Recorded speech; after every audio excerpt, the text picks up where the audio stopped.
اعوذ باللہ من الشیطان الرجیم، بسم اللہ الرحمن الرحیم۔ ناظرین، آج ہم مطالعہ کریں گے کتاب اسلام میں اختلافات کا آغاز کا،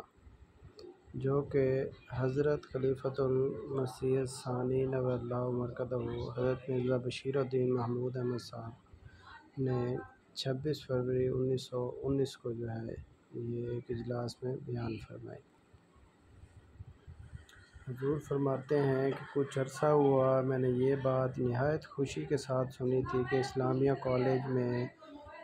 ایک ایسی سوسائٹی قائم ہوئی ہے جس میں تاریخی امور سے واقف کار اپنی اپنی تحقیقات بیان کیا کریں گے۔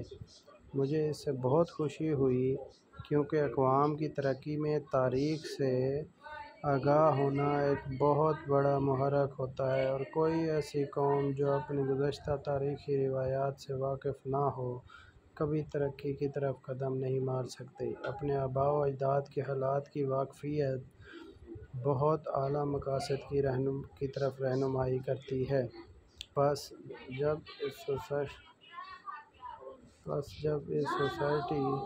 کے قائم ہونے کا مجھے علم ہوا تو اس خیال سے کہ اس میں جہاں اور تاریخی مضامین پر لیکچر ہوں گے، وہاں اسلامی تاریخ پر ایسے لیکچر ہوا کریں گے جن سے کالجوں کے طالب علم اندازہ کر سکیں گے کہ ان کے آباء و اجداد کے ذمہ کیسے کیسے مشکل کام پڑتے رہے ہیں، اور وہ کس خوش اسلوبی اور کیسے استقلال کے ساتھ ان کو کرتے رہے ہیں، اور ان کو معلوم ہوگا کہ ہم کیسے آباء کی اولاد ہیں، اور ان کی ذریت اور قائم مقام ہونے کی حیثیت سے ہم پر کیا فرائض عائد ہیں، اور ان کو اپنے آباء کے شاندار اعمال اور ان کی اعلیٰ شان کو دیکھ کر انہیں جیسا بننے کا خیال پیدا ہوگا۔ پس مجھے اس سوسائٹی کے قائم ہونے سے بہت خوشی ہوئی، اور اب جب کہ مجھ سے اس سوسائٹی میں اسلامی تاریخ کے کسی حصہ پر لیکچر دینے کے لیے کہا گیا تو میں نے نہایت خوشی سے اپنی روانگی ملتوی کر کے اس موقع پر آپ لوگوں کے سامنے بعض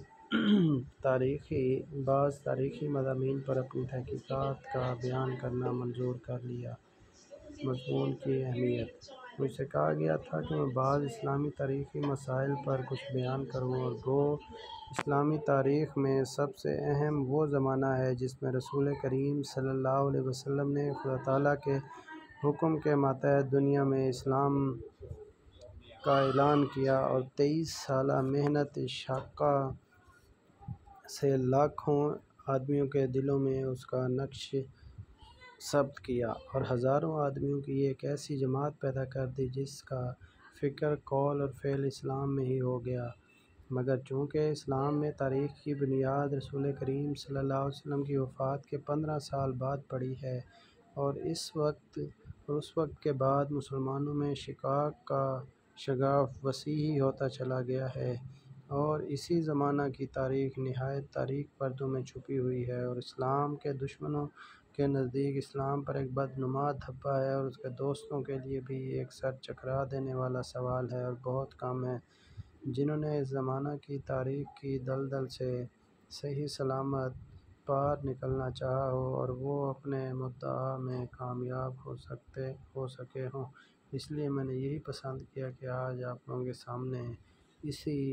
کے متعلق کچھ بیان